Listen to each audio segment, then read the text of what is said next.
കൊലപാതക കേസിൽ നാളെ വിധി വരാൻ പോവുകയാണ്. നീതി ലഭിക്കുമെന്ന പ്രതീക്ഷയിലാണ് ശരത് ലാലിന്റെയും കൃപേഷിന്റെയും കുടുംബങ്ങളുള്ളത്.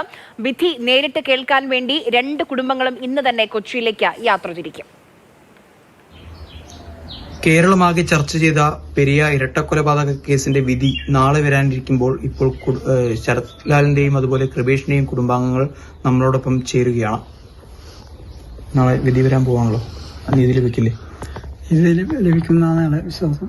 നല്ല ശിക്ഷ അവർക്ക് വെറുതെ കൊടുക്കുന്നതിന്റെ പൂർണ്ണ വിശ്വാസത്തോടുകൂടി ഞങ്ങൾ ദൈവത്തെ പ്രാർത്ഥിച്ചുകൊണ്ടിരിക്കുകയാണ്. കിട്ടുന്നതിന്റെ എല്ലാ പ്രതികൾക്കും 24 പ്രതികൾക്കും നല്ല ശിക്ഷ കൊടുക്കുന്നതിന്റെ പ്രതീക്ഷയോടുകൂടി നമുക്ക് നാളെ വിധി വരാൻ നടക്കുന്നു. CBIന്റെ അന്വേഷണത്തിൽ പൂർണ്ണമായും തൃപ്തരാണോ? CBI പൂർണ്ണമായി തൃപ്തരാണ്. അതിന്റെ ഭാഗമായിട്ടല്ലേ ഇപ്പോൾ CBI കോടതിയിലേക്ക് കേസ് എത്തിയതും അവിടെ നിന്ന് ഈ വിധി പ്രഖ്യാപിക്കാൻ നിൽക്കുകയെന്നുള്ളത്. അപ്പോൾ നല്ലൊരു വിധി തന്നെ കിട്ടുന്ന പൂമാട്ട കോടതി നല്ല വിധി ഉണ്ടാവുന്നതിൽ വിശ്വാസമുണ്ട്. നാളെ കൊച്ചിയിലേക്ക് പോകുന്നുണ്ടോ? കൊച്ചിയിലേക്ക് പോകുന്നുണ്ട്. അതെ, വിധിയിൽ നമ്മൾക്ക് പരിപൂർണ്ണ വിശ്വാസമുണ്ട്. കോടതിയെ നമ്മളെ ബഹുമാനിക്കുന്നു, ആദരിക്കുന്നു. നമുക്കാകെ ഒരു രക്ഷാമാർഗം എന്ന് പറയുന്നത് കോടതി മാത്രമേ ഉള്ളൂ, നമ്മുടെ ഇവിടുത്തെ ദൈവങ്ങളും. ഈ ഒരു വിശ്വാസത്തിലാണ് നമ്മൾ ഇത്രയും ഈ 6 വർഷക്കാലം ജീവിച്ചു പോകുന്നത്.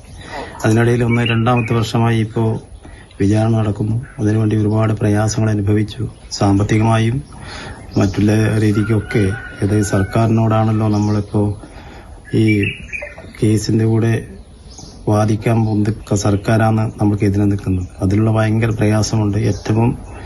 അതുകൊണ്ട് ഈ പ്രതികൾ ചെയ്ത കുറ്റത്തിന് തക്കതായ ശിക്ഷ, അതായത് ഒരിക്കലും അവർ ഇനി ആ തടങ്കിൽ നിന്ന് പുറത്തു വരരുത് എന്നുള്ള ഒരു പ്രാർത്ഥനയുണ്ട്. കാരണം നാളേക്കുള്ള തലമുറയ്ക്ക് നമ്മുടെ ഭാവി ജീവിതം, കുട്ടികളുടെ ഭാവി ജീവിതം, ഒരു ക്രിമിനലെ കൊണ്ട് നാടിന് ഈ ജീവിക്കാൻ പറ്റാത്ത അവസ്ഥ വരരുത് എന്നുള്ളതാണ് കൂടുതലും നമുക്ക് ഈ വിധി കൊണ്ട് നമ്മളൊരു മെസ്സേജ് എന്നുള്ള രൂപത്തിൽ കാണുന്നത്.